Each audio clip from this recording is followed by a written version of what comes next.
ඔය atomic habit කියන පොතට අනුව identity based habit එහෙම නැත්නම් තමන්ගේ අනන්‍යතාවය වෙනස් කරමින් පුරුදු ඇති කරගත්තොත් තමයි සාර්ථක වෙන ලේසිම විදිහ කියලා එයාලා කියනවා. ඒක මේ මොකද්ද මේ කියන්නේ කියලා තේරෙන්නේ නැහැනේ. උදාහරණ දෙකක් එක කියන්න. හරිද? දැන් මිනිස්සු දෙන්නෙක් ඉන්නවා. මේ මිනිස්සු දෙන්නටම ඕනේ සිගරට් බොන එක නවත්තන්න. මේ මිනිස්සු දෙන්නටම ඔන්න කවුරු හරි කෙනෙක් සිගරට් එකක් දෙනවා කියලා හිතන්න. හරිද? පළවෙනි පුද්ගලයා මේක ප්‍රතික්ෂේප කරන්නේ මෙහෙමයි.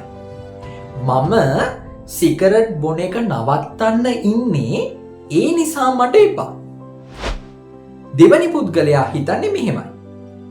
මම සිගරට් බොන එක නවත්තපු කෙනෙක් ඒ නිසා මට එපා. පොඩි වෙනසයිනේ. හැබැයි මේ පළවෙනි කෙනාගේ වෙනස මාර විදියට අපි හිතුවටත් වඩා ලොකු දෙයක් එයාගේ අභ්‍යන්තරයේ තියෙනවා. එයා හිතන්නේ මොකද්ද? මම සිගරට් බොන එක නවත්තන්න ඉන්නේ. එයාගේ හිත ඇතුළෙන් මෙයා කියනවා නවත්තන්න ඉන්නේ. හැබැයි මම තාම සිගරට් බොන එකෙක් නේද කියලා හිතනව නේද? හැබැයි දෙවෙනි එක හැම නෙමෙයි. දෙවෙනි මිනිස්සයා කියන්නේ කොහොමද? මම දැන් සිගරට් බොන එක නවත්තපු කෙනෙක්. ඒ නිසා මට එපා. ඒක තමයි ඔය identity based habit කියන එක කියන්නේ. හරිද? තමන්ට වෙන්න ඕනි පුද්ගලයා ඒ අනන්‍යතාවය තමන් තුළ ගොඩනගා ගන්න ඕනේ.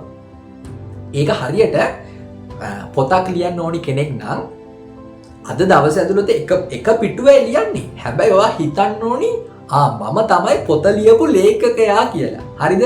ඔයාට හොඳ ක්‍රීඩකෙක් වෙන්න එහෙම නැත්නම් ජිම් ගිහලා හොඳට ඇඟ හදාගන්න ඕනි. ඔයා අද දවසේ නිකන් ජිම් එකට විතරයි යන්නේ. ඔයා හිතන්න ඕනි මම දැන් ජිම් ගිහිල්ලා ඇඟ හදාගත්ත කෙනෙක් කියලා.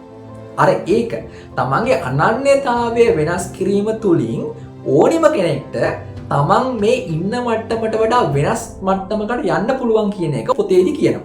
හරිද? ඒකට යන්න එයාලා විදි දෙකක් කියනවා. පළවෙනි එක තමයි තමන් වෙන්න ඕනි කෙනා හඳුනා ගන්න ඕනි. දෙවෙනි එක ඒ විදියට හිතන්න ඕනි. ඕකම තමයි මහත්මා ගාන්ධිතුමා කියන්නේ අර ඔබේ ලෝකයේ තුල ඔබ දැකීමට ආශා කරන වෙනස ඔබ තුලම ඇති කරගන්න. ඒ කියන්නේ ඔයාට වෙන්න ඕනි කෙනා මම එහෙම කෙනෙක් කියලා හිතන්න.